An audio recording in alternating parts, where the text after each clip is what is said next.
ونفخ في الصور ذلك يوم الوعيد وجاءت كل نفس معها سائق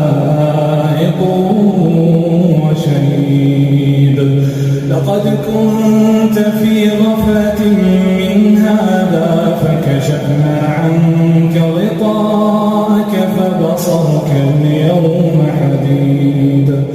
وقال قرينه هذا ما لدي عتيد ألقيا في جهنم